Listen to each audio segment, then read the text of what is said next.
Nós vamos, então, realmente iniciar agora os trabalhos do primeiro painel, que vai tratar do IFRS 18, demonstrações primárias, o objetivo de discutir os principais aspectos da norma, a sua interação com a legislação societária. Para compor a mesa, eu quero convidar como palestrantes o Patrick Matos, que é diretor de contabilidade da Natura & Co. e membro do Fórum Global de Preparadores da IFRS Foundation.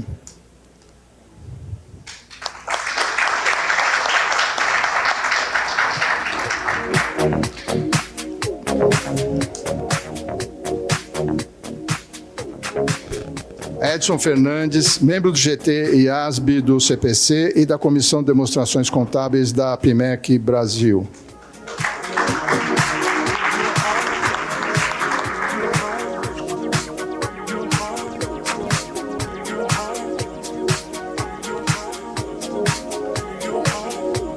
Bruno Meirelles Salotti, vice-coordenador técnico do CPC.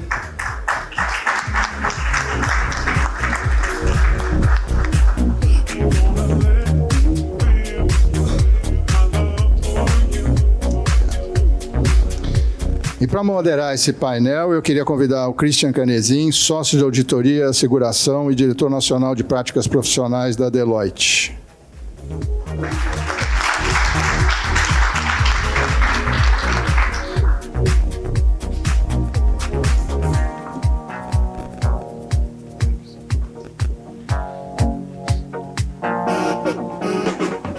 Passo a palavra, então, ao Christian para dar início ao painel, por favor. Bom dia. Obrigado, Haroldo. Obrigado à Fundação de Apoio, aos comitês de pronunciamento dos contábeis e de sustentabilidade pelo convite para moderar esse painel. Gostaria também de cumprimentar aqui os colegas que estão presencialmente aqui na sede do CRC São Paulo e também aqueles participantes que estão online aqui nesse evento. Então, acho que esse painel que a gente vai começar agora, e daqui a pouco vou passar para o Patrick aqui, e também gostaria de cumprimentar aqui os meus colegas de mesa, mas essa norma, né, o IFRS 18, que trata de demonstrações primárias, é uma norma bastante relevante e que trará, sem dúvida, impacto a todas as empresas que preparam as suas demonstrações financeiras. Essa norma que entrará em vigor a sua aplicabilidade a partir de 2027, se a gente pensar, ela vem logo na sequência da adoção mandatória do IFRS S1 e S2, então eu diria que é mais um desafio aqui para os preparadores de demonstrações financeiras, para os auditores, para os analistas de mercado que terão que interpretar essas demonstrações financeiras, que receberão um novo formato, mas sem muitas delongas, eu gostaria aqui talvez de passar para o Patrick para dar início a essa palestra, então a partir daí a gente possa na sequência o Edson e depois debatermos um pouco essa nova norma. Patrick.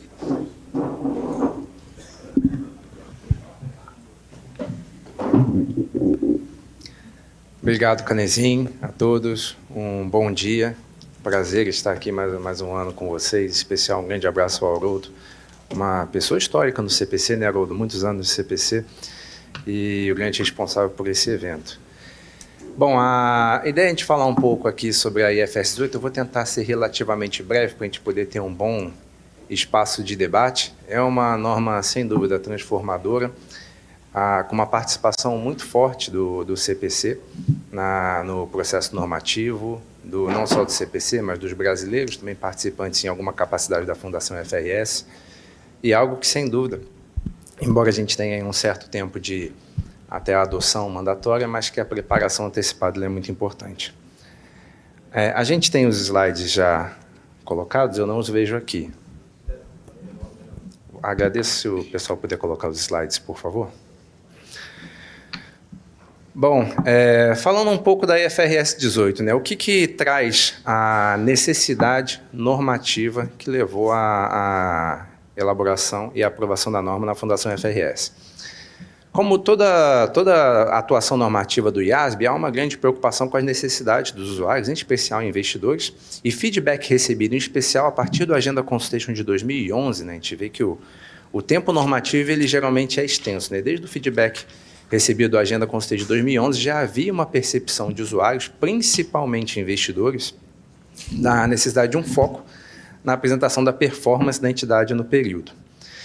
E muitas desses questionamentos vêm de falta de transparência, ou seja, em especial a relação das informações non-GAAP, não colocadas em demonstração financeira, tipicamente mais comunicadas ao mercado, aspectos de desagregação de informação, e não só desagregação, mas também agregação, principalmente nas peças principais das demonstrações financeiras, diversidade de prática na classificação e apresentação da DRE de determinadas receitas e despesas no resultado, isso inclusive parte de uma pesquisa e um estudo feito pelo IASB, né, durante o projeto de pesquisa, identificando diversas diferenças entre várias entidades e setores, e relevância das demonstrações financeiras. Então, acho que, de forma geral, eu diria que há dois grandes aspectos que são muito significativos na IFRS 18.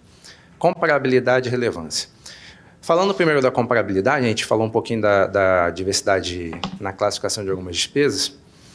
Um ponto que a Fundação IFRS coloca de maneira bem clara, o Yasmin e o Tadeu, que está aqui com a gente, deve ter escutado já algumas vezes, né? É que quando a gente fala de comparabilidade, o framework da IFRS é bem explícito em relação a isso, isso não quer dizer necessariamente uniformidade. Uniformidade e comparabilidade não são necessariamente, em todos os casos, a mesma coisa. É óbvio que o investidor, principalmente, nunca aceitou muito esse argumento, ele gosta de coisas iguais, lado a lado, facilitar a comparação. Mas a perspectiva da comparabilidade é que informações que são reportadas, eventualmente de maneira um pouco diferente, mas que igualmente atendem às necessidades dos usuários, isso é comparabilidade.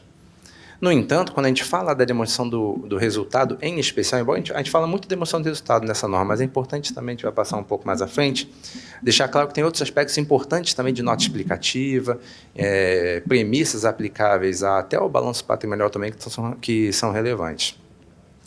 Mas quando a gente fala da comparabilidade, é importante entender que o usuário, obviamente, gosta de fazer as comparações uniformes, né, para chegar às suas decisões, mas não necessariamente o mesmo modelo serve para todas as entidades. Isso é um trabalho bem elaborado na IFRS 18 para conseguir chegar a um aspecto de comparabilidade e não necessariamente se atendo somente à uniformidade.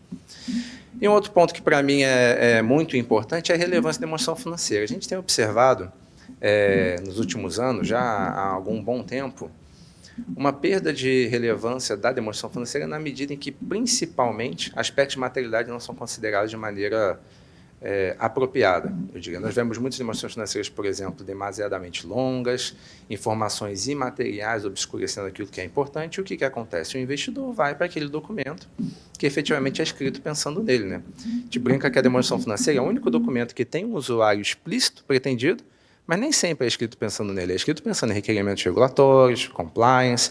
Isso dificulta muito a leitura da demonstração financeira. O que o investidor faz? Vai para um release, por exemplo.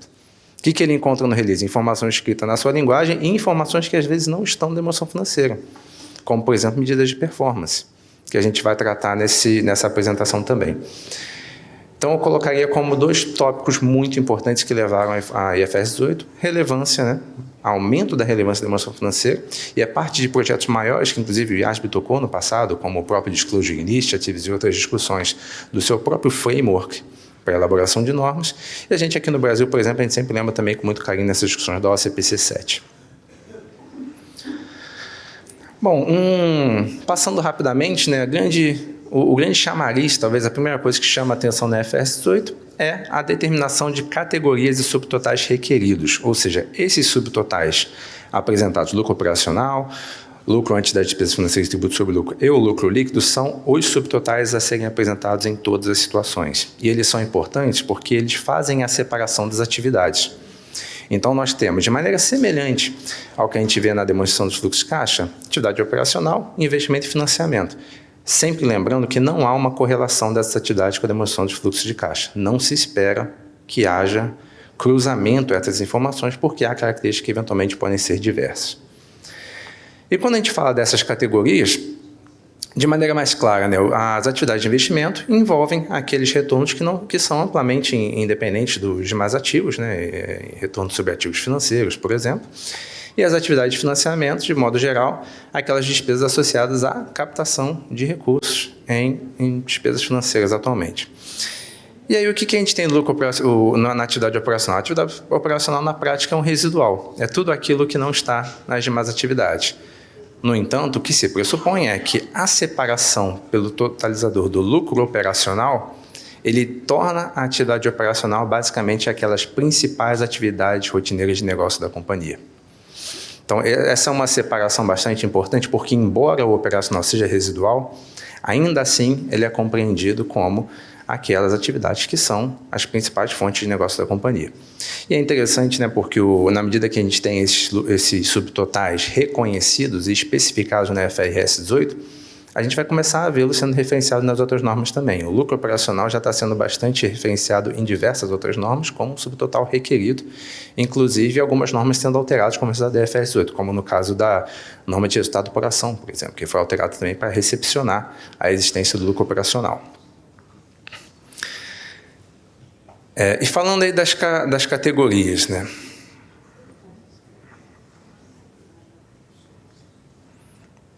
Eu não consigo passar o slide, pessoal, consegue me ajudar? Agora foi. Estou com um delay aqui. Bom, quando a gente fala das categorias, de novo, né? Uniformidade e comparabilidade não necessariamente são congruentes em todas as situações. Então, nós temos situações em que há certas customizações a partir de julgamento do que é uma principal atividade de negócio. Quando a gente fala da atividade operacional, a gente está falando das principais atividades de negócio da companhia. Obviamente que há atividades de negócio especificadas, que é a nomenclatura usada na FRS 18, que eventualmente numa empresa que não tem essas atividades especificadas, pode estar na atividade de investimento ou na atividade de financiamento. Mas que para empresas que têm essas atividades como suas atividades específicas, isso passa a ser uma atividade operacional. Melhor exemplo, o banco. A captação de recursos financeiros, tanto para emprestar quanto para, enfim, se capitalizar para poder fornecer empréstimos, é uma atividade operacional para um banco, que em uma outra empresa isso eventualmente seria uma atividade de financiamento. Então, nesse caso, essa atividade, por ser uma principal atividade de negócio da companhia, sobe para a atividade operacional. A mesma coisa para as empresas que têm a sua atividade principal em investimento em ativos que gerem retornos. Propriedade para investimento, por exemplo, que seria investimento numa outra entidade, nessa entidade que tem essa atividade de negócio especificada, isso passa a ser operacional. E aí você acaba tendo, eventualmente, de novo, duas empresas com negócios diferentes, com apresentações divergentes na sua DRE, que poderia levar a uma questão de uma discussão se é uniforme ou comparável ou não, mas que são igualmente comparáveis. Por quê? Porque as atividades operacionais, de maneira igualitária, trazem o resultado das suas principais fontes de negócio. Então, esse é um ponto bastante importante e requer, obviamente, certo julgamento nas situações em que você, eventualmente, possa ter, né, uma atividade especificada como parte da sua operação e da sua atividade operacional. A gente vê nos últimos anos também um movimento muito grande de empresas brasileiras, não só no varejo, mas eu diria talvez principalmente no varejo, a gente vê subadquirentes também que têm cada vez mais receitas a partir de financiamento. Antigamente era uma receita incidental, né, e cada vez mais aquilo vai crescendo e vira uma parte do negócio. Muitas empresas brasileiras já começaram a apresentar essas receitas, esses ganhos, né, que não são receitas do IFRS 15, mas que são ganhos, como parte da sua receita operacional lá em cima, mesmo antes da IFRS 18. A IFRS 18 traz alguns outros aspectos que ajudam também a essa conclusão e também abarca outros tipos de ganhos e receitas. Bom, um outro ponto importante, né, a apresentação das despesas na DRE por natureza ou função, aquilo que era uma escolha de política contábil da companhia passa a ser uma constatação. Ou seja, a companhia não decide mais se ela apresenta por natureza ou função. Ela, a partir de uma lista de critérios e indicadores da IFRS 8, ela determina se as necessidades informacionais dos usuários são melhores atendidas a partir do uso da função, né, como nós fazemos aqui no Brasil, por via de regra por conta da lei, ou por natureza, como inclusive é muito mais comum em entidades europeias e em outros países.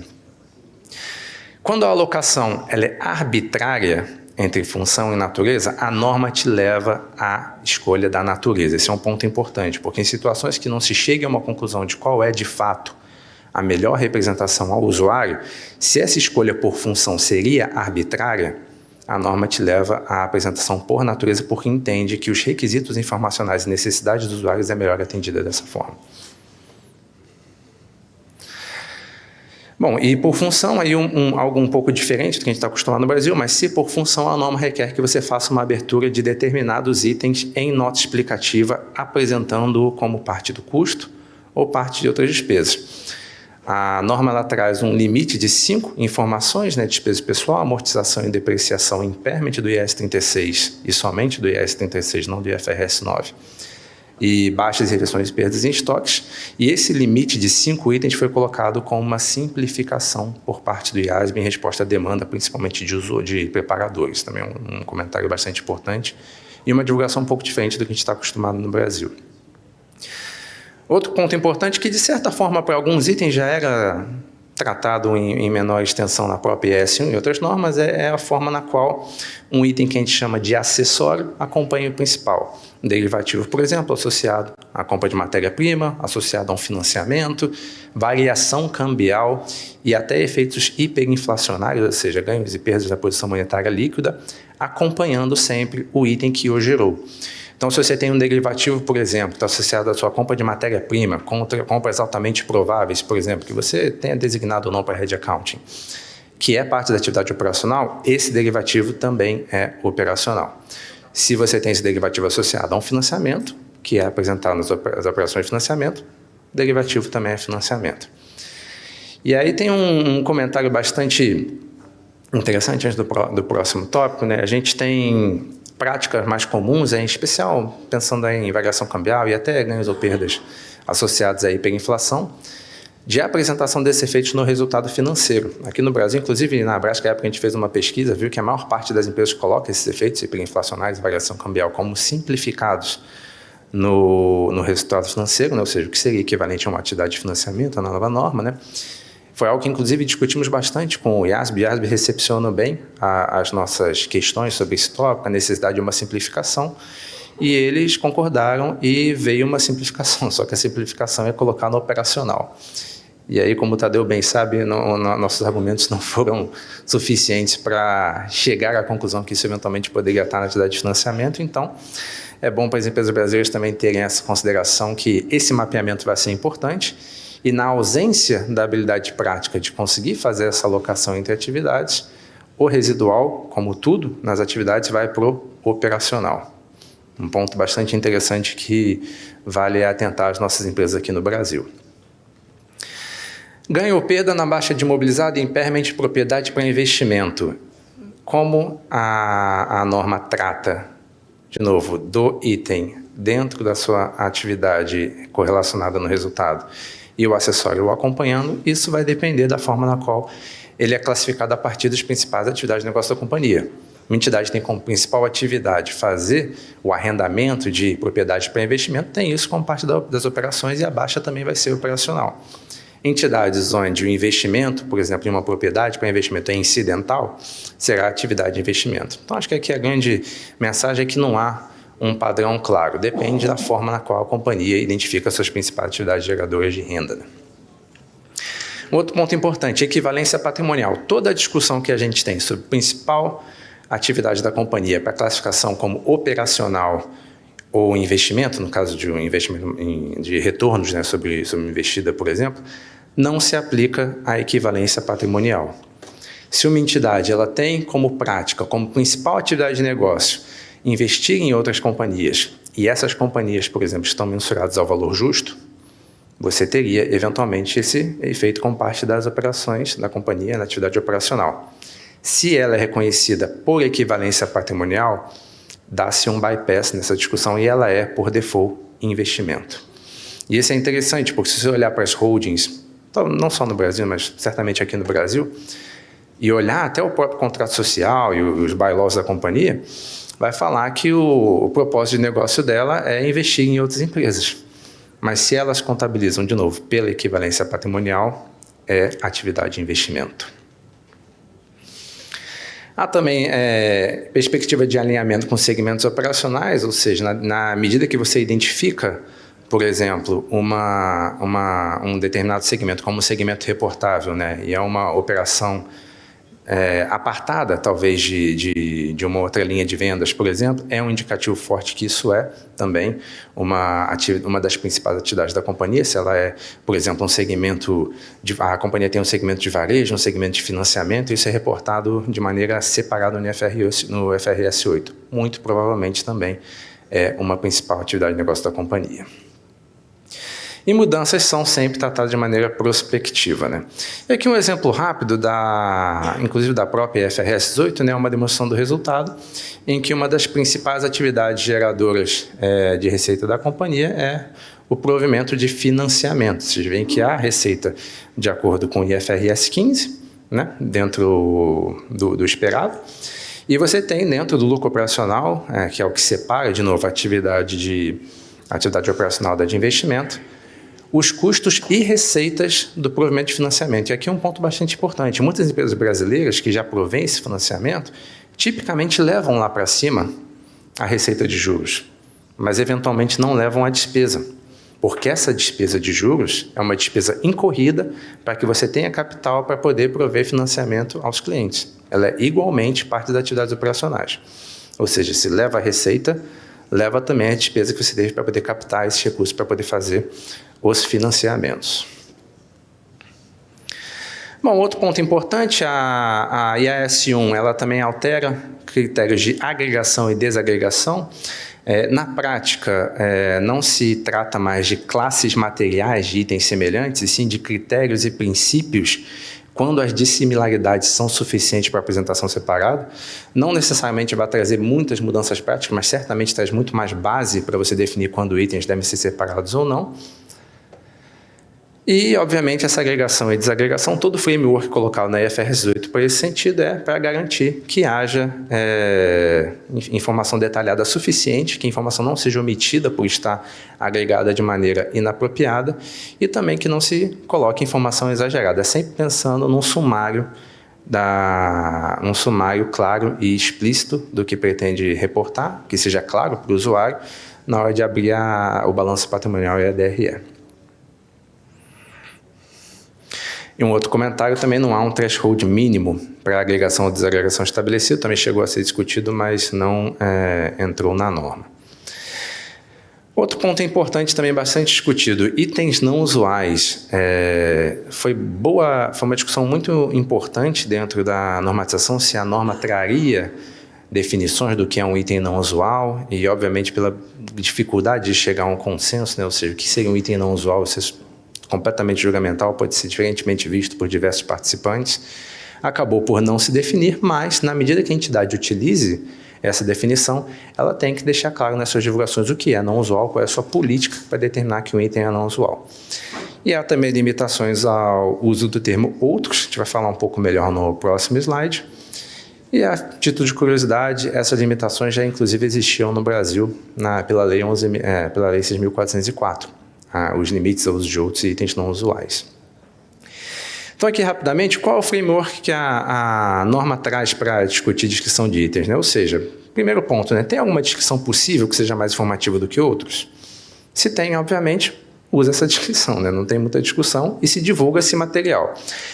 Agora, se não há uma descrição possível melhor do que outros, a norma pede que você busque uma descrição um pouco mais precisa. Por exemplo, outros, mas outras despesas financeiras, outras despesas operacionais. E a partir dessa abertura, né, se discute, olha, os itens são materiais? Bom, se são materiais, o montante que é agregado, ele é divulgado. Ou seja, aquilo que é efetivamente material dentro de uma abertura de outros é divulgado, senão a informação que não é material, ela é avaliada na perspectiva do montante agregado. Ou seja, tira-se o que é material, o que sobrou dentro de outros. Ele é alto numa perspectiva que possa ser razoavelmente desafiado ou não compreendido por um usuário?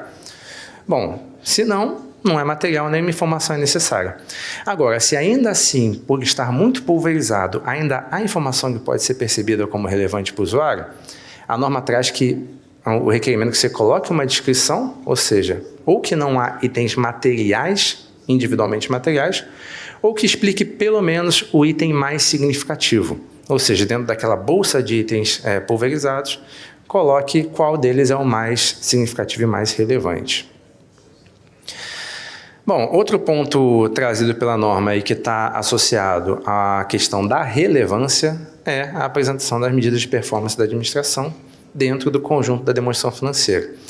E esse é um ponto importante porque ele traz não somente relevância, mas busca trazer maior transparência. Existe um incômodo muito grande no mercado de algumas medidas de performance que são non-GAAP, apresentados pela entidade e muitas das vezes ajustados de maneira discricionária e sem detalhamento suficiente. Na medida que isso venha para a demonstração financeira, naturalmente você passa a ter um crivo um pouco maior, uma governança maior, inclusive, sobre esse número, e a norma traz requisitos específicos que ajudam a levar a uma conclusão se o item é significativo ou não e quais são as políticas da companhia a esse respeito. Por exemplo, na coluna esquerda, a gente vê que há uma referência, ele tem que sempre partir dessa referência do item requerido, do subtotal requerido das IFRS 18 mais próximo, como, por exemplo, o lucro operacional. Então, ele tem que partir sempre do número IFRS reconhecido na IFRS 18. E todos os ajustes têm que ser explicados. Por que estão sendo ajustados, por que são vistos como não recorrentes e por que são vistos como não indicativos da performance da administração e da companhia naquele período. E esse é um ponto bastante importante, bastante discutido, porque existe um uso muito comum, em especial, por exemplo, do EBIT, né, talvez o mais referenciado, pelas companhias nas suas divulgações a mercado e que eventualmente não estão na demonstração financeira.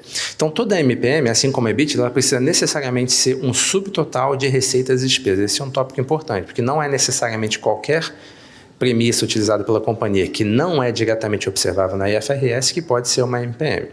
Precisa ser, de fato, um subtotal de receitas e despesas. E aí alguns desafios, né? Bom, primeiro nível de julgamento aplicado. É óbvio que à medida que envolva julgamento, diferentes preparadores e empresas podem chegar a conclusões diferentes quanto a um item ser não recorrente ou não, e daí as salvaguardas colocadas pela IFRS 18 que se divulgue as políticas para tal. Um maior escrutínio, obviamente, sobre essa informação, né, está dentro da demonstração financeira, então, obviamente, começa a passar também de maneira mais diligente, eu diria, por alguns órgãos de governança e até pelo próprio auditor independente, né, que emite uma opinião sobre as demonstrações.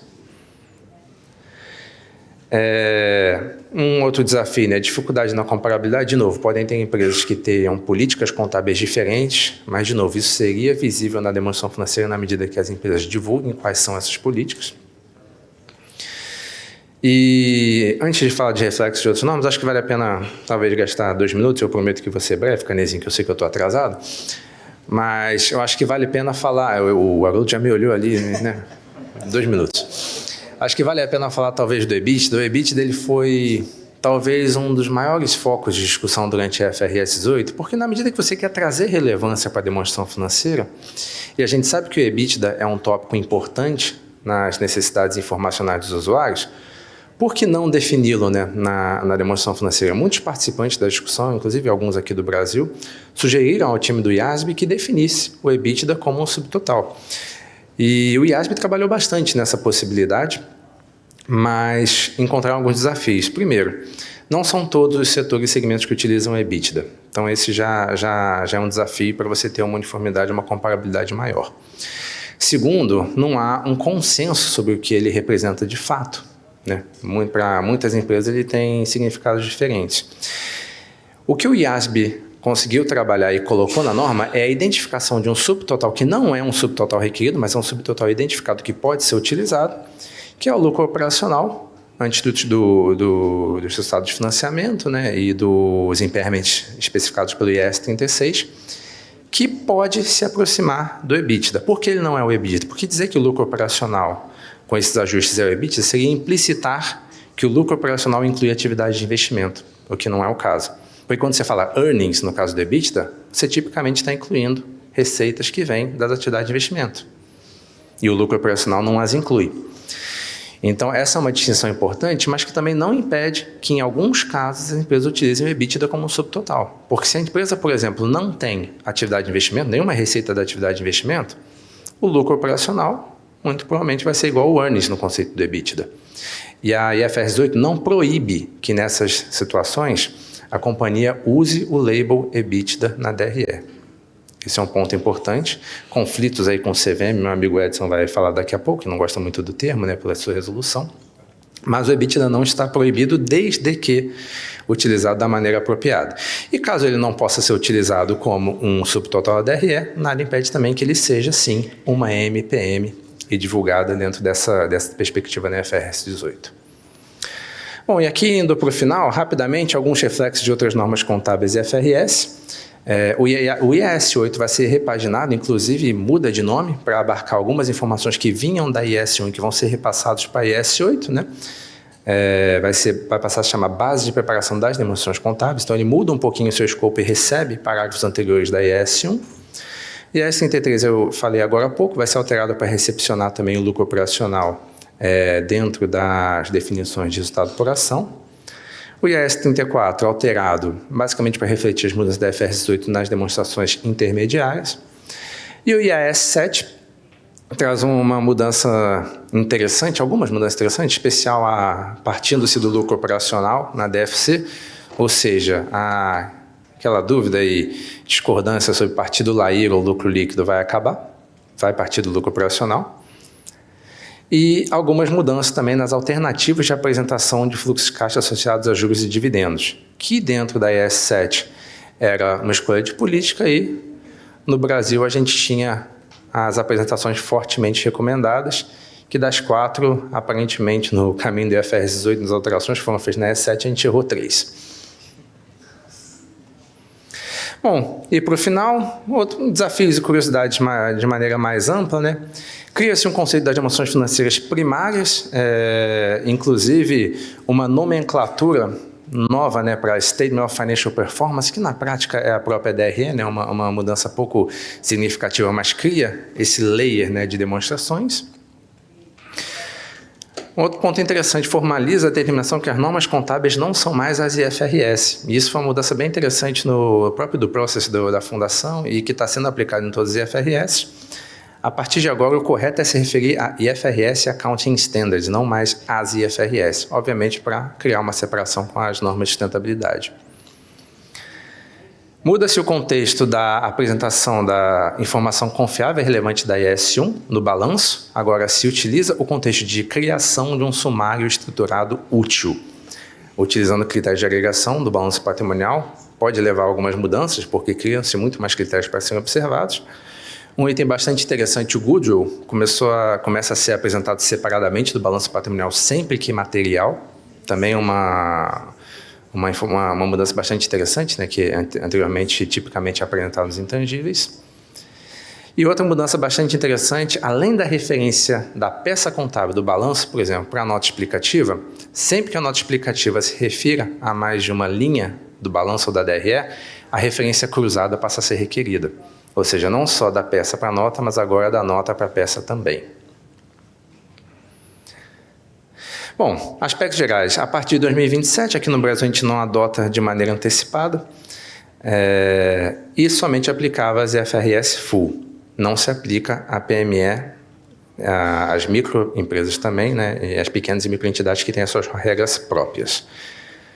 E, por fim, um outro desafio, que aí eu vou convidar o Edson para tratar, ele vai dar todas as respostas aí sobre como a gente vai fazer, é o que a gente faz com potenciais conflitos na legislação e regulação brasileira. A gente tem discutido bastante esse tópico no CPC, não somente pela IFRS 18, mas a IFRS 18 traz novos itens a serem considerados. A gente falou do EBITDA, por exemplo, que há atualmente uma limitação por resolução da CVM.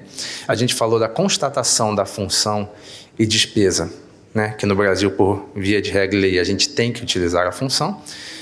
E aí eu passo para o Edson e te pergunto, Edson, se a empresa chega à conclusão que a melhor apresentação para os usuários é a informação por natureza, e a lei manda fazer por função, o que a gente faz? Obrigado, pessoal.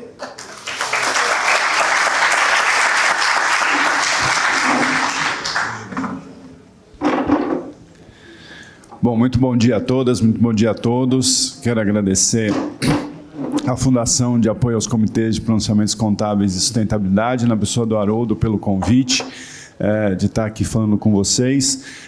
Eu vou pedir, só para colocar a última transparência, a gente... Né, o último slide da apresentação do Patrick.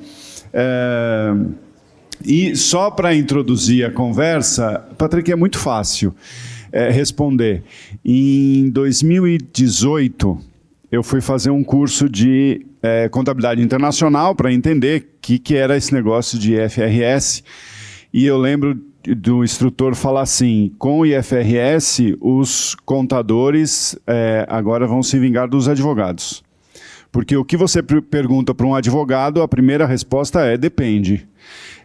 E com o IFRS, a primeira resposta que o contador também vai dar vai ser depende. Então, Patrick, a sua resposta eu começo dizendo depende. Né? Então essa ficou fácil. Eu queria agregar ao que o Christian colocou na abertura, que nós temos IFRS 18, nós temos as normas de sustentabilidade para os próximos anos, particularmente 27, e tem mais uma, né, que a Ana Tércia lembrou na colocação dela, que é a reforma tributária. E aqui, eu queria de público aqui no CRC, na casa do CRC, parabenizar a atuação do Conselho Federal e do Conselho Regional de Contabilidade na condução da reforma tributária, porque quem mais vai sentir no dia a dia a reforma tributária, não tenha dúvida nenhuma, serão as profissionais e os profissionais de contabilidade. Né? É quem está no dia a dia, é quem está segurando o touro pela unha, não tenha dúvida nenhuma que o impacto da reforma tributária vai ser muito grande, né? Em termos de sistema, controles, essas histórias de pagamento eletrônico, vai demandar demais, né? Então eu queria aqui de público fazer esse reconhecimento pelo trabalho que o Conselho de Contabilidade tem atuado. Bom, eu vou aproveitar algumas transparências, como eu falei, de novo, do Patrick, e vou falar basicamente em três capítulos, três itens aqui sobre essa aproximação entre contabilidade e assuntos, vou dizer assim, de maneira geral, jurídicos, não só legais, motivados muito pelo IFRS 18.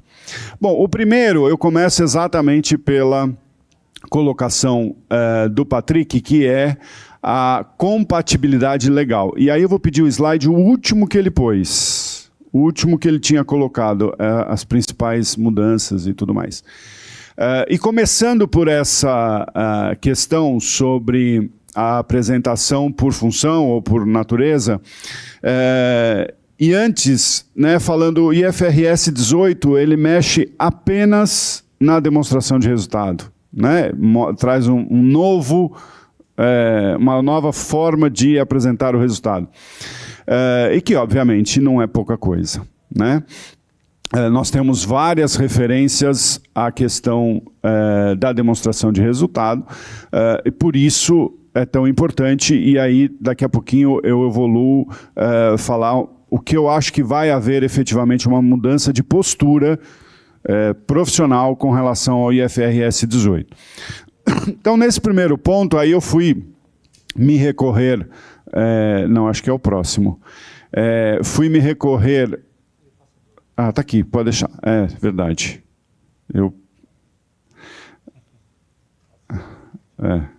Bom. Ô, Patrick, o que você fez com a transparência? Não, está indo, mas está... O Patrick pôs bastante coisa, né? Aqui as nossas idiosincrasias. Haroldo, desconta meu tempo aí, Haroldo. Não, né? Pronto, aqui, está aqui. Então, vamos lá. Primeira questão, então, essa de despesas por natureza ou despesas por função, esse foi o grande mote, né, de nós começarmos a pensar no IFRS 18, o impacto que ele teria especialmente com a Lei 6404, que é a lei que trata da contabilidade, depois a gente vai ter até um desdobramento que eu vou comentar rapidamente sobre isso aqui. Mas fui consultar também alguns colegas da área societária, né, para sentir qual era o grande impacto. E, para minha surpresa, não foi tão grande, né? O que se entendeu, assim, tentando resumir, é que a informação precisa estar lá. A forma, na verdade, a Lei 6404, ela traz um mínimo de informação que precisa constar, e aí nós temos que voltar ao histórico da 6404, era para incentivar o mercado de capitais, né? Era para incentivar a comparabilidade e a transparência que o Patrick muito bem falou aqui. Então, uma vez que a informação seja prestada, a forma que ela vai ser prestada não seria tão incompatível com a Lei 6404 nesse sentido. Isso é uma percepção inicial. E a questão de subtotais, dos alinhamentos, como está aí, também não seria, talvez, um grande desafio. Tá? Em princípio, e aí eu digo em princípio mesmo, porque isso me parece ser uma leitura inicial. Se nós aprofundarmos um pouco a repercussão do IFRS 18, talvez a gente chegue em conclusões um pouco diferentes, né? Talvez nessa parte, o pessoal que trabalha mais na contabilidade, obviamente, vai sentir melhor esse impacto, né? Então, eu acho que esse vai ser um novo ponto de diálogo entre a equipe de contabilidade e a equipe jurídica, tanto interna como externa da empresa. Bom, isso é o que eu estou colocando aqui. Muito bem. Um primeiro ponto que talvez não seja tão relevante para questões societárias é que a última linha do resultado, essa não muda. E o que é importante para decisões societárias é a última linha do resultado. É isso que eu tenho que distribuir de dividendo, né? É esse o parâmetro, o primeiro parâmetro de avaliação de uma empresa, em termos dos sócios, eventualmente até investidores. Então, essa última linha não muda. Ela não mudando, talvez fique um pouco mais tranquila a assimilação, vamos dizer assim, do IFRS 18. Mas o que a gente tem que pensar, e aí eu já estou entrando no meu segundo capítulo, é o seguinte: a contabilidade e a própria estrutura conceitual, ela diz isso expressamente, que ela tem como usuários primordiais o investidor e o credor. Então, a última linha do resultado, ela pode ser importante para o sócio que está esperando dividendos. Mas para aquele investidor que não está só olhando para o dividendo, mas também pelo próprio desenvolvimento do mercado, oportunidades de investimento e tudo mais, diversificação de investimentos, e especialmente para aqueles credores, a última linha do resultado a última linha do resultado não é o ponto mais relevante. E aí eu entro, né, em questões de, por exemplo, bancos, obviamente, fornecedores, mesmo clientes, né, um exemplo de cliente que eu gosto de lembrar, para ver como o cliente está interessado nas demonstrações contábeis, é o cliente público. Quando eu vou para uma licitação, eu tenho lá que cumprir a capacidade econômico-financeira. E a capacidade econômico-financeira, muitas vezes, ou quase sempre, está relacionado a índices contábeis, né? Então, aliás, eu já tive grandes discussões, né, sobre como, inclusive, calcular os índices contábeis para se enquadrar dentro de um edital de licitação. E hoje, inclusive, tem concorrências privadas que vão olhar da mesma maneira. Então, nós temos isso. Isso sem falar num outro credor importante das empresas, que é o trabalhador, né? Eu lembro também, quando veio o IFRS, e eu querendo entender o que era isso, assisti a uma apresentação da então responsável pela contabilidade da Petrobras, né, o que não é pouca coisa, e ela comentou, uma das primeiras pessoas que entrou no meu gabinete depois que a Petrobras divulgou o primeiro balanço em IFRS foi o representante do sindicato. para entender o que estava acontecendo, né? Como é que fica a participação nos resultados agora. Então, veja, a gente tem uma gama de stakeholders, efetivamente, olhando para a contabilidade. E onde nós vamos usar isso? E aí, algumas medidas de performance e o EBITDA, como o Patrick estava falando. Pode ter impacto? Eu acho que vai ter um impacto de mudança de paradigma. Foi o que eu falei, já falo um minutinho. Mas hoje, o que nós vemos? Muitas vezes, um contrato, né, de financiamento, por exemplo, vai ter uma cláusula que a gente chama de covenant, que é de proteção do crédito. Não é garantia exatamente, mas é uma proteção. Então não cumpriu determinado índice, há o vencimento antecipado da dívida. Ok. Um desses índices é o de alavancagem ou de endividamento. Talvez o mais relevante ali, ou o mais comum nos contratos. E muitas vezes esse índice, ele não é aquele índice que a gente vê no livro do Bruno, que ele traz, né, de índice de alavancagem, ou como calcular o índice de alavancagem olhando para a contabilidade. Muitas vezes ele traz o EBITDA por PL ou EBITDA por ativo, ele vai usar o EBITDA. Então a gente fala, bom, então o EBITDA é um assunto muito importante. Sim, claro que é. Apesar de ser, né, o Alexandre está aqui, estava junto comigo num evento da própria PMEC sobre valor, onde o EBITDA foi um pouquinho criticado, vamos dizer assim. Mas, enfim, ele é um índice que ele é utilizado e é muito comum nos contratos haver a definição do EBITDA. É o EBITDA sobre PL, mas o EBITDA entendido como tal. Por isso que eu falei que foge um pouquinho das lições do Bruno aqui. Porque os contratantes, eles definem, para efeito daquele contrato, o que é o EBITDA. Então, há uma tomada de decisão aqui financeira, obviamente, a contabilidade serve para a tomada de decisões financeiras, mas ela também serve, ela traz informações para a tomada de decisões jurídicas, que é como eu vou formatar o meu contrato, como eu vou formatar a cláusula de covenant. E aqui é um ponto que eu acho que os profissionais da contabilidade precisariam estar mais atentos. Qual é a repercussão da informação que eles estão prestando? Às vezes nós sabemos muito bem o meio do caminho, mas a gente não sabe como isso é apropriado por outros profissionais. E uma dessas apropriações é isso, o contrato vai olhar para a contabilidade, né? Não só, contratos de fornecimento também. Por que o fornecedor vai tomar uma decisão de pôr uma cláusula de pagamento em 2 vezes, ou em 8 vezes, ou em 10 vezes? Porque ele vai fazer uma análise de crédito. E essa análise de crédito vai passar pela norma contábil. E aí é nesse ponto que eu acho que o IFRS 18 vai trazer uma mudança.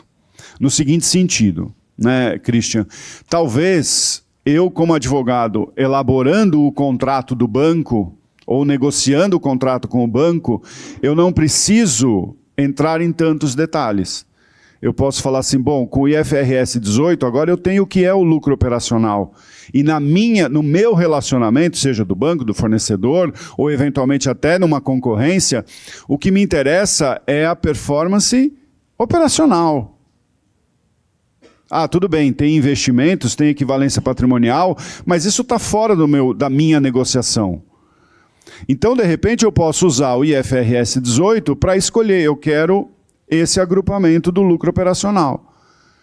Se eu, para tomar essa decisão, eu escutei o Patrick falar sobre IFRS 18, e eu escutei que o Patrick falou que o que tiver de financeiro e for operacional tem que estar lá em cima, não mais lá embaixo, isso pode me deixar mais tranquilo. Porque eu vou falar, olha, se der um repique de juros, vai afetar a operação. Ou de inflação, ou de câmbio. Câmbio talvez me parece ser o mais importante aqui, quando a gente fala em receita e despesa financeira, porque o câmbio a gente tem mudança todos os dias, e isso está tudo lá na conta de resultado financeiro. Né? E a hora que eu jogo isso para o EBITDA, ele nem aparece.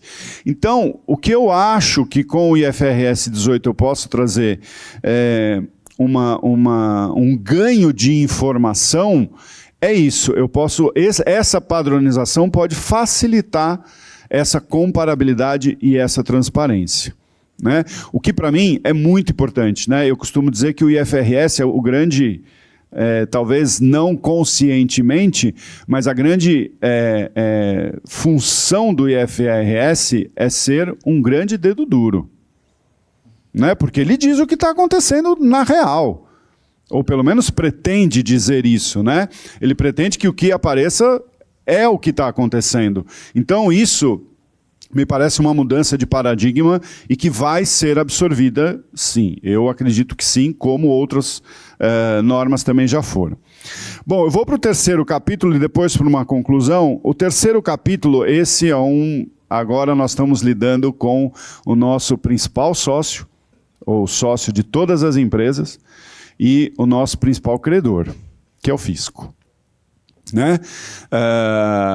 A Receita Federal olha com alguma reserva compreensível para o IFRS 18 e toda a sua repercussão.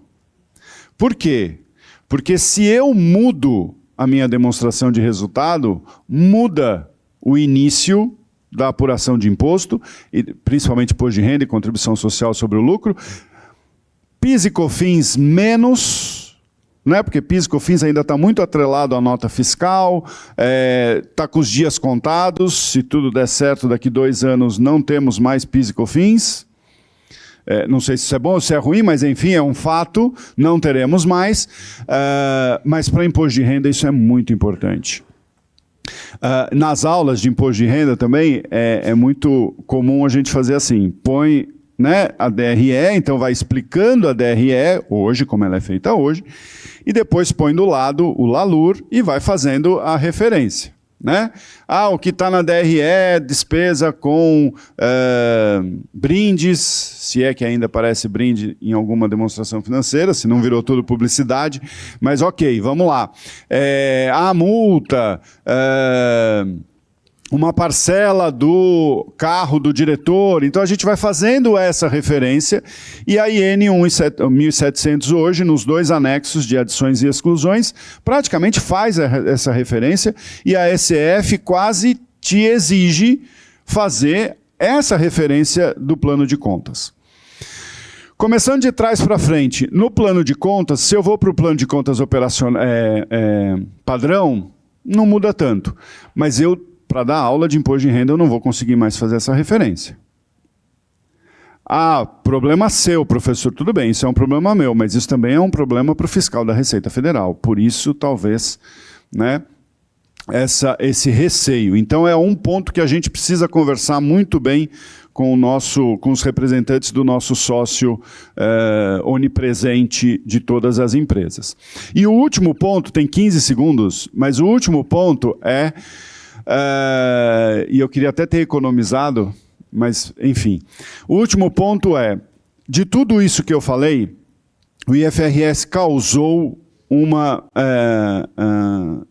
um importante movimento de rever a Lei 6404. Né? O próprio CPC tem o grupo de trabalho para fazer essa revisão da Lei 6404,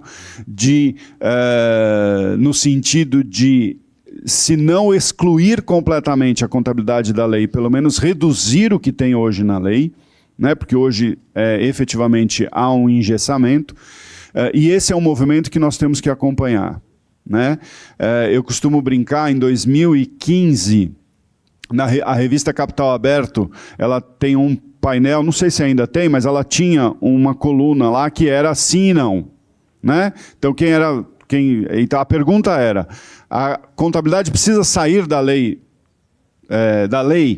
O professor Eliseu Martins disse que sim, e eu, com toda a minha, né, vou dizer assim, ousadia, escrevi que não, que tinha que continuar na lei.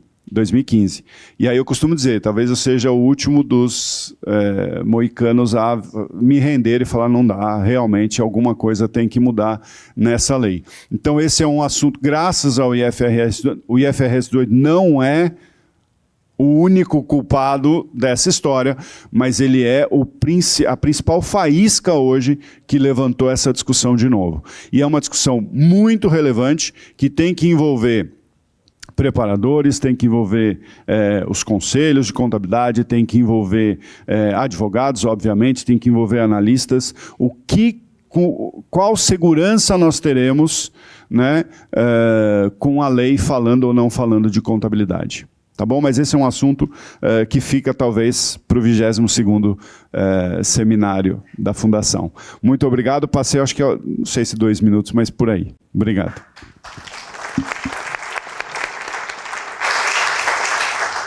Vamos passar para o Bruno, então, agora, Bruno, da sequência. Bom, primeiramente, bom dia a todos e todas. Queria inicialmente agradecer aqui a Fundação de Apoio ao CPC e IS, na pessoa do Haroldo, pelo convite para participar aqui desse painel. Também cumprimentar aqui meus colegas de mesa e saudar todos que estão aqui presentes, colegas do CPC, do CBPS, e também ao pessoal que está acompanhando aí remotamente.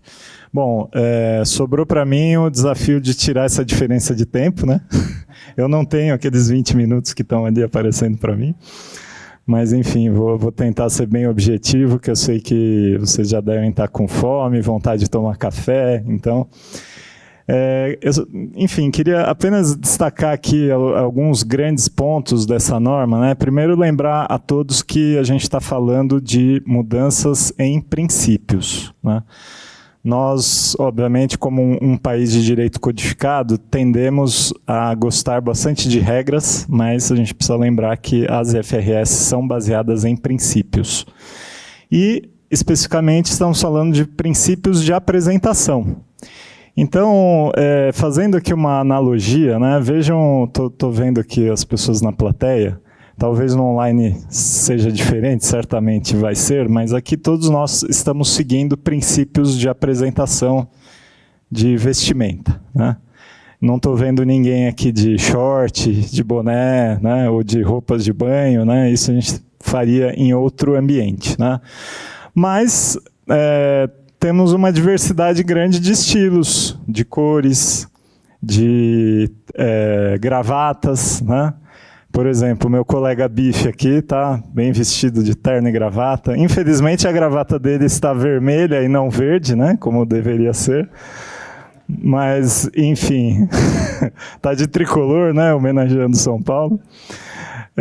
Mas, enfim, nós temos uma diversidade, o que nos permite, inclusive, comparar, porque somos pessoas diferentes. Então, eu acho que a ideia dos princípios de apresentação vai nesse sentido, né? A gente está querendo atingir a comparabilidade, mostrando que empresas diferentes, com modelos de negócios diferentes, elas se apresentam de maneira distinta.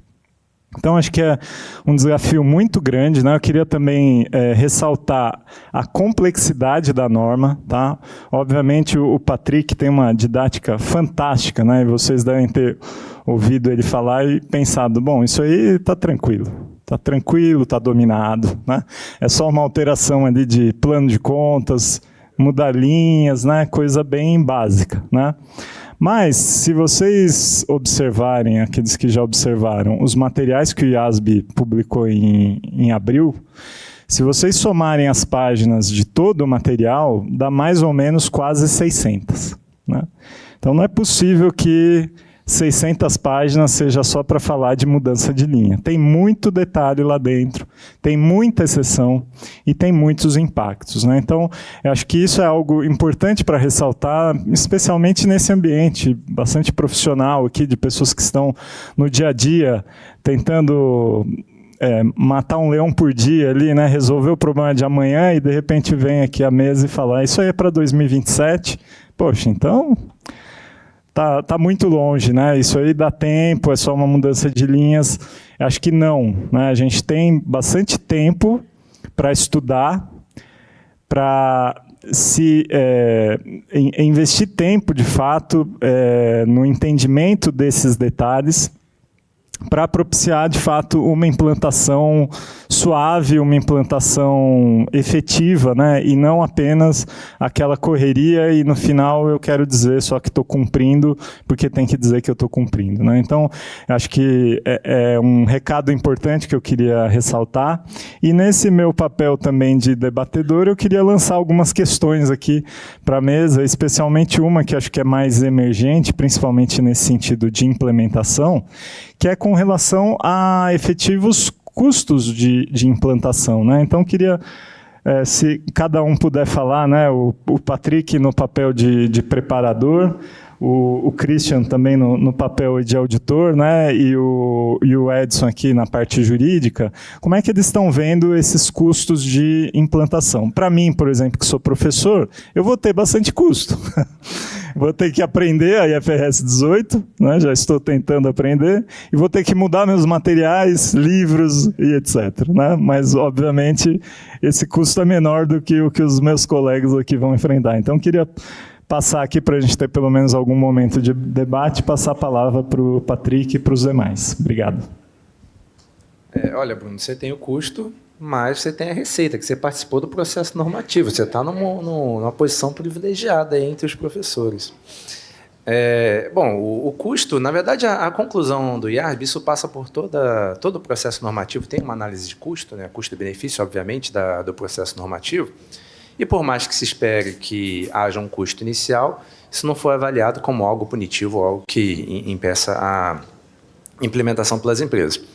Obviamente, as empresas vão ter algumas mudanças importantes, algumas um pouco mais no radar, né, como a própria questão da montagem de demonstração financeira, os sistemas e os processos que já foram criados, né, numa perspectiva anterior, mas também outros aspectos que envolvem, eventualmente, suas operações. A gente está falando, por exemplo, de métricas que podem afetar contratos e negociações de remuneração de executivos, né, que estão voltados a resultado, outros contratos, covenants, enfim, na medida que, eventualmente, não seja tão bem definido, né, em cada contrato, como comentou o Edson. Então, existe uma perspectiva de custo e que, obviamente, no momento inicial, os preparadores eles estimam, mas precisa de um trabalho um pouco mais apurado, que deveria, no caso da empresa, ser iniciado o quanto antes, não só para você ter essa perspectiva de custo, mas também de governança, porque em determinado momento, as informações sendo necessárias, a confiabilidade delas vai ser chave para diversas tomadas de decisão, formas na qual vai se reportar a informação ao mercado. Lembra que a ideia da IFRS 18 é trazer maior relevância, se espera que cada vez mais a gente consiga colocar os usuários numa perspectiva de tomar a decisão, principalmente pautado numa demonstração financeira, né? Então, tem um aspecto de governança muito importante, comunicação frequente com usuários, analistas, principalmente para as empresas de maior porte, e isso efetivamente leva a um custo que não deve ser negligenciado. Então, na minha perspectiva, essa é uma análise um pouco mais holística e maior do que simplesmente observar mudança de demonstração financeira, e sim avaliar também aquilo que depende de informação financeira, que é relevante, completa e fidedigna para a condução dos negócios e para outros arranjos. Acho que o caminho aqui no Brasil, né, a gente acaba, por uma questão cultural, histórica talvez, né, quando a gente tem uma necessidade de antecipar, nem sempre a gente o faz, né, a gente aguarda o momento em que somos requeridos a tomar certas ações, mas acho que a antecipação nesse caso é chave para identificar onde de fato esses custos vão estar, né.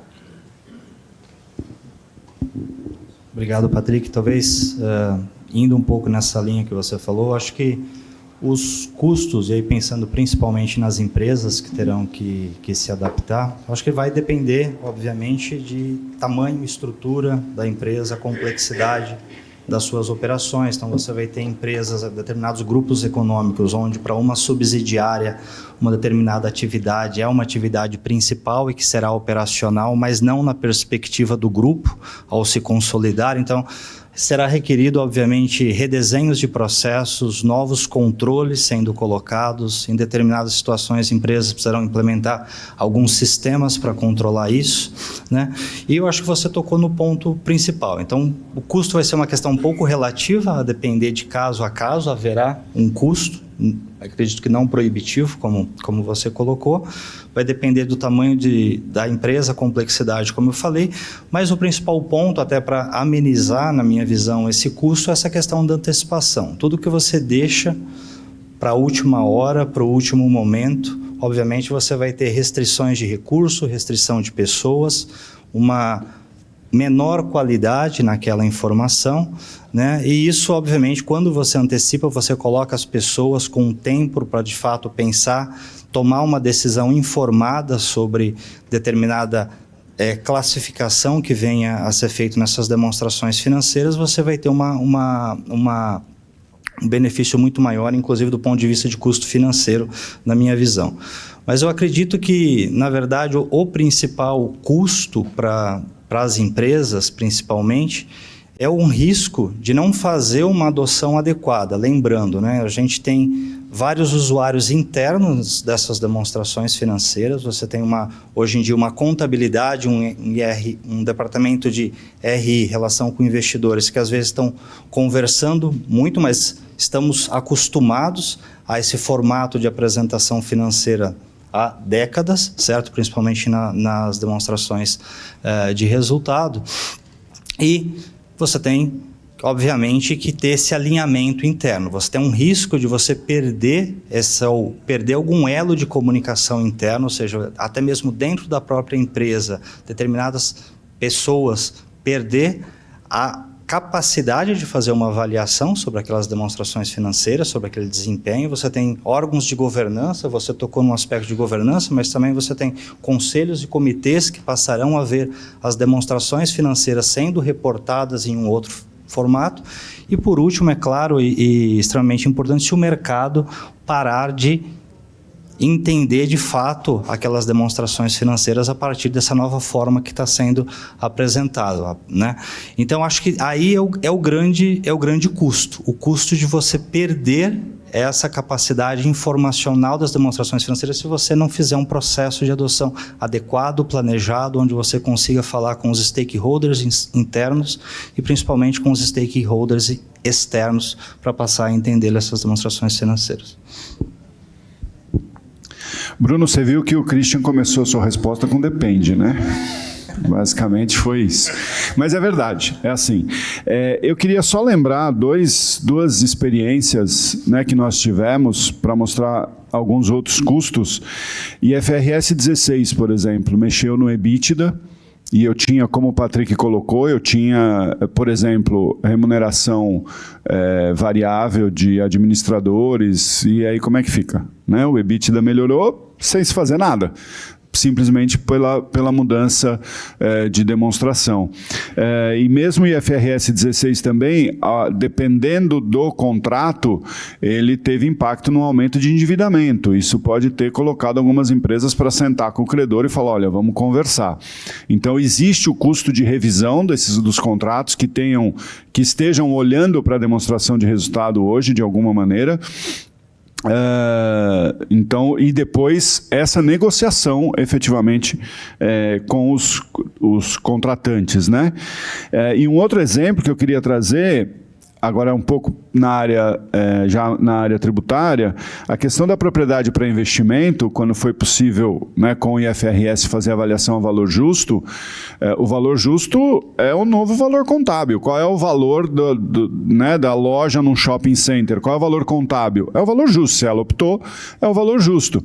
E eu tenho uma lei tributária que diz que o ganho de capital é apurado entre a diferença do preço quer dizer, que a empresa pode optar em avaliar pelo valor contábil ou pelo valor de mercado. Bom, mas o valor de mercado hoje da PPI o valor contábil hoje da PPI pode ser o valor de mercado. Então, o que eu quis dizer? Que o valor contábil é o valor histórico? Ou o valor contábil é o que está na contabilidade. Então, nesse ponto, vejam, a gente tem leis e contratos olhando para a demonstração de resultado. No momento em que você muda ali, você tem que estar atento para ver qual é a repercussão que isso vai dar. E isso, claro, gera custo, né? Ainda que seja custo de pessoal envolvido para analisar essas questões. Muito bem, acho que todas as falas fazem bastante sentido. Nas nas específicas perspectivas e dão esse alerta a todos, né, em relação à necessidade, de fato, de a gente já começar um estudo, uma avaliação, para que essa adoção, de fato, possa acontecer no dia a dia das empresas. Tem vários pontos aqui para debate, né? A gente tem um tempo limitado, mas acho que uma das questões que o Patrick mostrou e o Edson também comentou na apresentação deles foi com relação à necessidade da empresa avaliar o seu modelo de negócio para decidir de que forma ela vai efetivamente fazer as classificações entre operacional, investimento e financiamento. E aí, então a gente tem aquela situação de uma empresa que forneça financiamento aos seus clientes para poder viabilizar, né, a venda. Em certa medida, boa parte das empresas faz isso naturalmente, né? Quase todo mundo tem conta de clientes, né, nos seus balanços. Então, acho que uma questão que vai ser bastante discutida aí nas próximas rodadas aí, e nas análises internas, é com relação a esse julgamento, né? Eu acho que é um julgamento bastante importante. Existem guidances, né, na norma em relação a como esse julgamento deve ser feito. E também não é uma coisa, obviamente, estanque, que vai ser sempre dessa forma, né? É algo que a empresa tem que estar constantemente revisando. Então, nesse sentido, e também fazendo aqui novamente meu papel de debatedor aqui, eu queria escutar também novamente aqui meus colegas de mesa a respeito desse aspecto, né? Por exemplo, na perspectiva do preparador, como é que o Patrick percebe esse tipo de situação? Será que isso vai ser mais ou menos complexo, dependendo do caso? Como é que o modelo de negócio se entrelaça, né, com essa lógica? Do ponto de vista da auditoria, né, que tipos de procedimentos de auditoria vão ter que ser necessários para que o auditor possa acessar até que ponto essa conclusão é válida ou não. E, obviamente, da parte jurídica e as implicações legais, né? Será que, por exemplo, há alguma implicação tributária nesse sentido de mudança de atividade, né, ou de principais linhas de receita e despesa? Então, eu queria novamente fazer uma rodada aqui com meus colegas. Se quiserem inverter a ordem também, fiquem à vontade. Olha, eu acho que traz algumas oportunidades interessantes, Bruno. A gente falou, por exemplo, do custo agora há pouco, né? A IFRS 18, a perspectiva dela é trazer melhor comunicação com o usuário. Óbvio que isso há um certo custo, né, ajuste a sistemas, formas de divulgação, mas de maneira igual, se você tem informação melhor para os usuários, se você tem informação reportada de maneira mais clara, isso também reduz o custo da companhia. Então, uma coisa acaba levando a outra. E quando a gente fala da parte técnica, a gente viu já em alguns normativos um impacto positivo, não só na parte da divulgação da demonstração financeira, mas também na compreensão das atividades. A gente viu isso no IFRS 15, por exemplo. Um feedback muito importante do IFRS 15 é que as empresas, e em especial os preparadores, entenderam muito melhor a natureza das operações da companhia. Por quê? Porque você tinha que mergulhar nas promessas que estavam sendo colocadas, enfim, qual era a contraprestação que era alocada a cada produto, serviço, independente da forma na qual você coloca num pacote para vender. Então, isso facilitou muito. Eu acho que na IFRS 18 vão acontecer coisas semelhantes, porque você falou, né, da alocação da categoria operacional e relacionamentos com clientes. Isso talvez abra um leque e chame a atenção. A avaliação, por exemplo, de quais receitas de contato com o cliente você tem um componente de financiamento significativo, que estaria ali junto com o conto CB. Em quais situações você tem um conto CB, por exemplo, que não está no ciclo operacional normal, né? A gente discutiu isso muito na época do financiamento de fornecedores, né? Ou seja, o que é o ciclo operacional de uma entidade? Isso está no IS 1. O que é um conto CB de clientes, né? Que se diferencia de um conto CB de financiamento, de um conto a pagar, né, a fornecedores, né, um trade payables. O que é um conto a pagar a fornecedores que é operacional e o que é um passivo de financiamento? Isso tem no IAS 37. Então, eu acho que na medida que a gente comece a ser mais cobrado em fazer essa perspectiva mais clara, e por isso os subtotais são importantes, porque os subtotais fazem essa quebra, né? Esse é o intuito do subtotal, quebrar para cima, né, o lucro operacional que é operacional, botar para baixo que é investimento e financiamento. E aí você acaba alocando não somente aquilo que é acessório, mas aquilo que você começar, peraí, isso aqui de fato deveria estar no operacional. Se é uma fluência da passagem do dinheiro no tempo, porque eu tenho um financiamento implícito, seja com o fornecedor ou com o cliente, por que isso aqui não está acompanhando o principal? Então, acho que isso vai trazer novas perguntas, e essas novas perguntas vão trazer novas avaliações que vão prover uma melhor representação em demonstração financeira. Eu acho que isso vai ter um efeito, que talvez seja até um efeito não pretendido, mas um efeito muito positivo, de fazer com que os preparadores olhem, obviamente apoiado aí pelos os próprios auditores participando da discussão, enfim, e outros envolvidos no processo, para começar a compreender e ter uma melhor transparência e um melhor reporte dessas informações. Por quê? Porque a gente está começando a olhar, de novo, mais os princípios. Se principiologicamente essa é a consideração das atividades operacionais, por que eu estou colocando como default em outras atividades? Então, na minha opinião aí, pessoal, acho que isso é muito positivo e acho que isso vai trazer uma compreensão maior do que são a natureza principiológica de certos efeitos, principalmente de despesas e receitas, né? E também como eles vão ser reportados na DRE.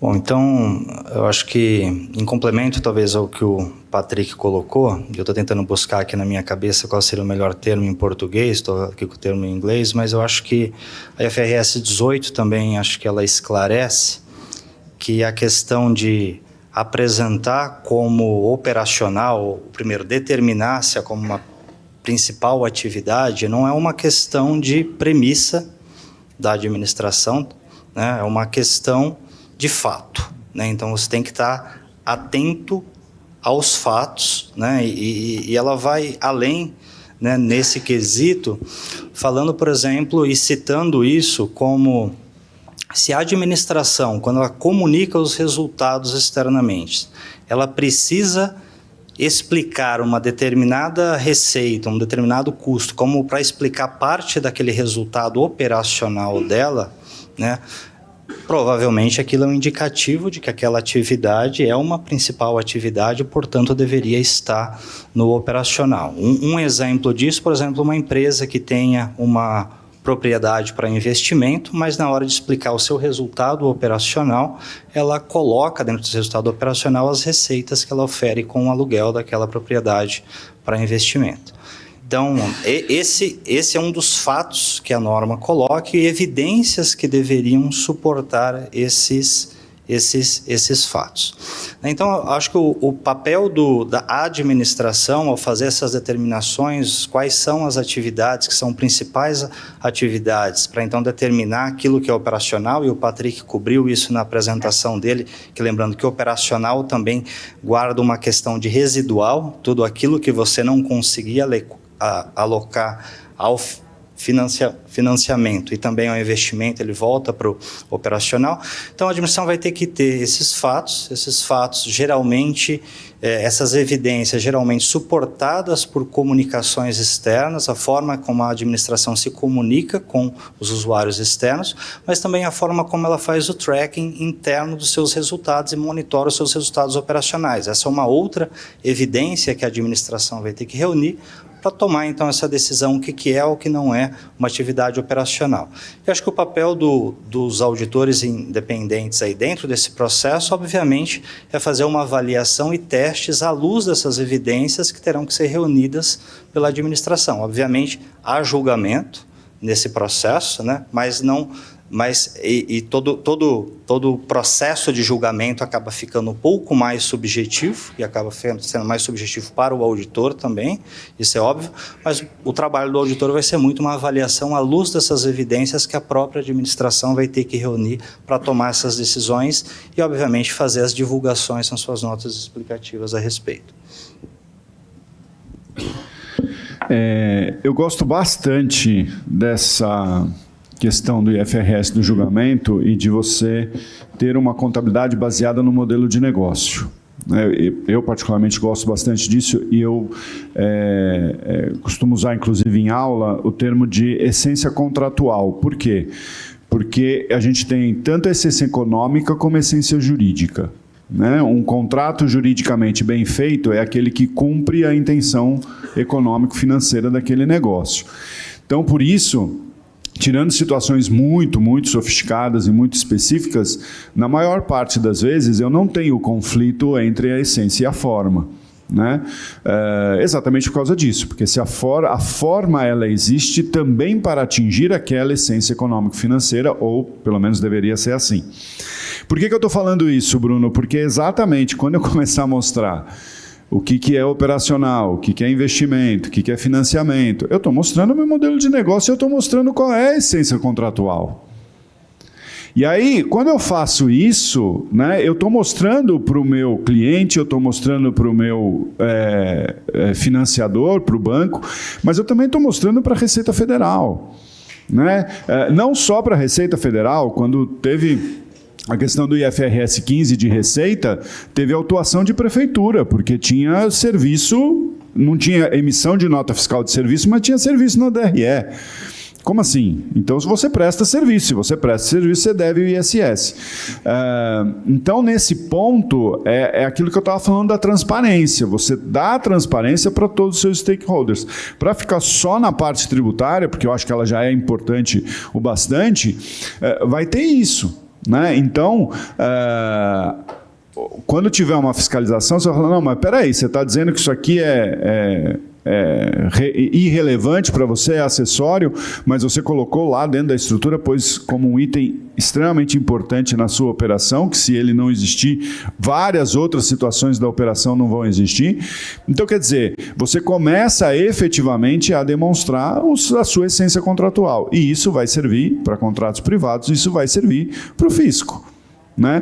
E aí também, o Christian colocou muito bem, você tem que ir aos fatos, porque também a própria fiscalização pode falar, não, você está dizendo isso só... Não, está aqui, ó. Né? Eu estou coerente com tudo que eu estou fazendo, é esse o meu modelo de negócio, é assim que eu estou tributando. Né? Então, vira efetivamente um instrumento para você confirmar o seu modelo de negócio, se for esse o seu interesse. Né? Se seu interesse é dar uma disfarçada, talvez você vai perder algum instrumento aí nessa dissimulação sua. Excelente. Bom, pessoal, a gente tem muitos outros pontos aqui para debater, mas a gente queria privilegiar também o público, né? Acho que a gente está recebendo aqui algumas questões, então queria passar a palavra aqui para o Christian e agradecer novamente pelo debate. Obrigado, Bruno. E novamente também queria convidar aqueles que estão aqui na plateia, se tiver alguma pergunta, vão formulando aí as perguntas. Eu acho que a gente tem aqui em torno de 7 minutos, talvez o tempo aqui para a gente responder umas 2 perguntas. Vou tentar pegar uma pergunta que veio do chat, das pessoas que estão atendendo online, e talvez depois uma pergunta daqueles que estão na plateia. Então, vou primeiro para essa, e talvez perguntando aqui para você, Bruno, para começar. Tem uma pergunta aqui relacionada se o CPC tem a previsão de introduzir IFRS 18, né? Lembrando que imagino que a gente esteja agora no processo de tradução e normatização aqui no Brasil, mas será também aplicado às demonstrações individuais, e qual que é a visão no momento? Perfeito. Bom, eu só fiz pergunta, né? Então agora eu recebo isso. Não, mas é excelente. Acho que é algo natural, esperado, e com certeza vai acontecer, né? O CPC, ele é signatário de todas as FRS, então é um processo que certamente vai acontecer. Ainda no CPC não está tramitando nenhum tipo de versão, porque a tradução está sendo feita, e como eu mencionei, o material é bem extenso, né? Então a tradução técnica bem específica, essa tradução está sendo feita. Acho que o planejamento aí é para que no ano que vem esse processo se desenrole, audiência pública, discussões, e eventualmente, como o CPC já fez, por exemplo, na IAS 1 com o CPC 26, talvez aí alguma customização em relação a eventuais escolhas que a IFRS 18 possui e que, para fins locais, a gente possa determinar. Mas esse tipo de discussão ainda está bastante embrionária. Temos o GT, que o Edson e o Patrick mencionaram, né, e que a gente espera aí que, então, minha visão, no ano que vem, isso deve acontecer, e certamente para as emoções individuais também, né? Nós não adotamos IFRS apenas no consolidado, mas também nas individuais. Ok? Obrigado. Tá ótimo, Bruno. Obrigado. Acho que há uma pergunta na plateia. Alguém sinalizou lá atrás ou foi... foi alguma coisa involuntária. Tá. Então, talvez para dar sequência e aqui usar talvez o tempo para uma última pergunta, talvez eu vou voltar aqui para o Patrick, e acho que você comentou, Patrick, dentro desse conceito do acessório acompanha o principal, que agora a gente pode ter, acho que anteriormente também, mas você colocou muito bem que a grande maioria das empresas classificavam determinadas despesas como variação cambial no resultado financeiro, e não acompanhando necessariamente a natureza, como a variação cambial sobre um contas a receber lá no operacional.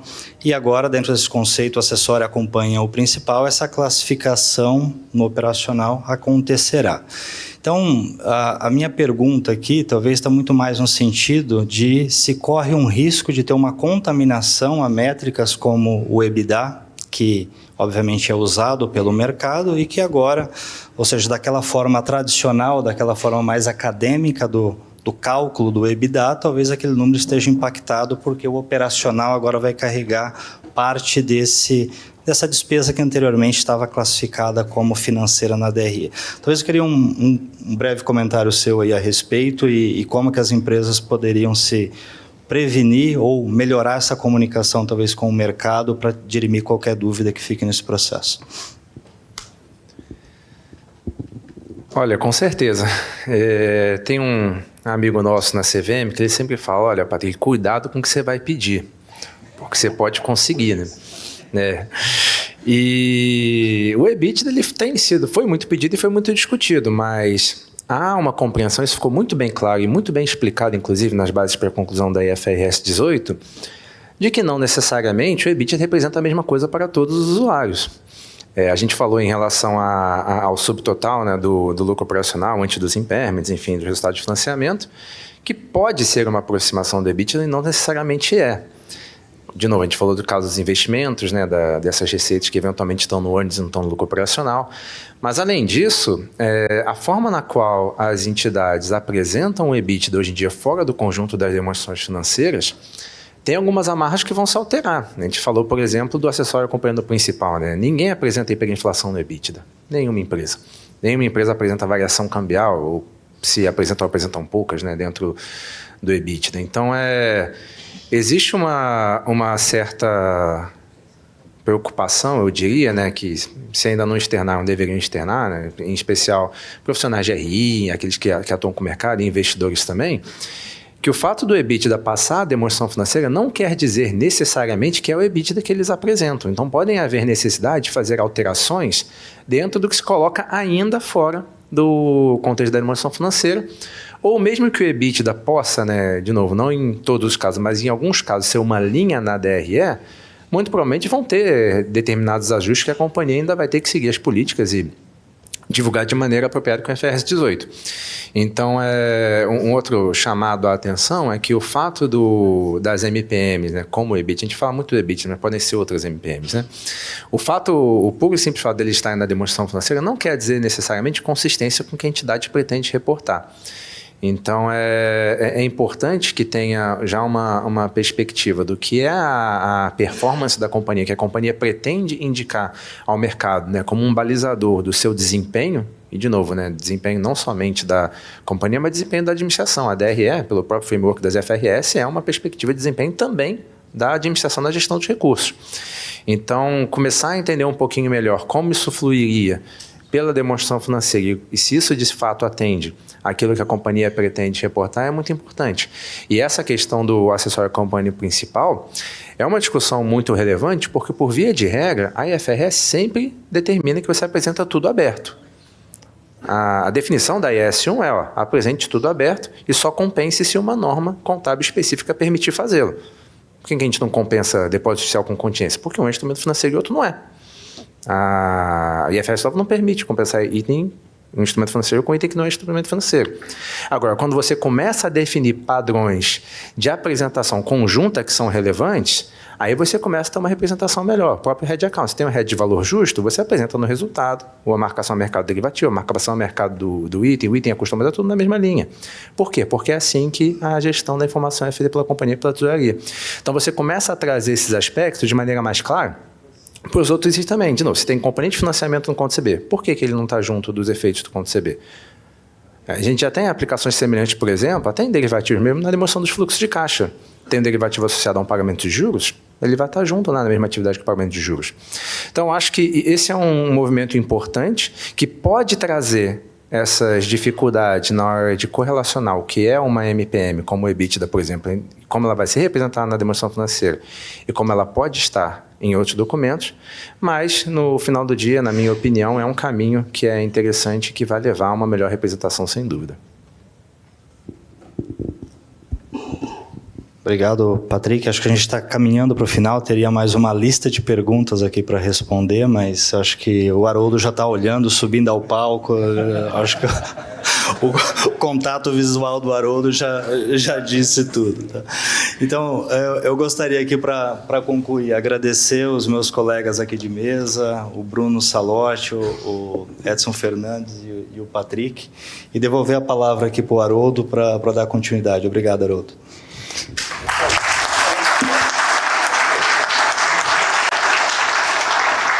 Muito obrigado, Patrick, o Edson, Bruno, o Christian. Eu acho que a gente tem aí uma série de reflexões, alguns insights, né? A gente vê que o primeiro painel de hoje foi muito simples, né? Tranquilo. Então, temos mais 3. Então, se preparem, temos um coffee break agora. 30 minutinhos, voltamos on time. E agradeço mais uma vez aí.